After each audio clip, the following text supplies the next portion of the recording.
Hi everyone, welcome to IQ academy. EAPCET and JEE maths trick సంబంధించి ట్రిగ్నామెట్రీలోని trick number 5 చూడబోతున్నాము. So ఈ trick ఎటువంటి ఫామ్లో ఉన్నప్పుడు యూస్ చేయాలనేది చూద్దాం. ట్రిగ్నామెట్రీలోని ట్రిక్ 5 అనేది θ1 plus θ2 or A plus B అనుకోవచ్చు. 90 డిగ్రీస్ ఉన్నప్పుడు, సో ఇచ్చిన రెండు యాంగిల్స్ కలిపితే 90 డిగ్రీస్ ఉన్నప్పుడు మనకి ఎప్పుడైనా tan θ1 ఇంటూ tan θ2 అడిగితే ఆన్సర్ డైరెక్ట్గా 1 రాసేయచ్చు. ఆర్ cot θ1 ఇంటూ cot θ2 అడిగినా కూడా ఆన్సర్ 1. ఎందుకంటే for example A plus B is equal to 90 degrees అనుకుంటే అప్పుడు బి ఏమవుతుందంటే 90 మైనస్ ఏ అవుతుంది. tan A into tan B ఎంత అవుతుంది అని అడిగినప్పుడు ఏమవుతుందంటే tan A into tan B అంటే ఏం రాసుకుంటాము, బి ప్లేస్లో 90 మైనస్ ఏ రాస్తాం.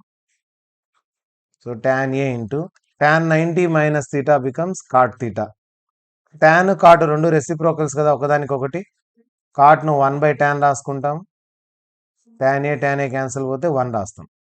సో ఇది ప్రాసెస్, మనకు ఫార్ములా ఎలా వచ్చింది అనేది.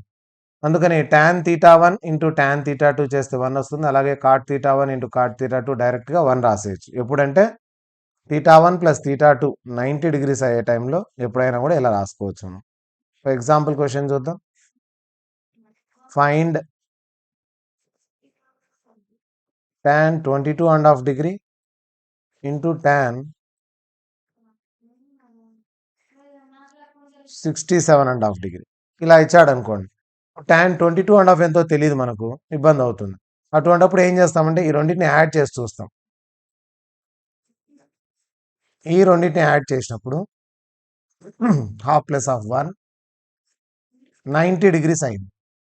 సో ఈ కేసు సాటిస్ఫై అవుతుంది. θ1 plus θ2 is equal to 90 degrees అవుతుంది. కాబట్టి ది ఆన్సర్ బికమ్స్ 1. ఏమి సాల్వ్ చేయకుండా డైరెక్ట్గా ఆన్సర్ 1 పెట్టచ్చు. tan θ1 into tan θ2 is equal to 1. సిమిలర్గా పార్ట్లో ఉన్నప్పుడు కూడా సేమ్ ఇలాగే రాస్తాం.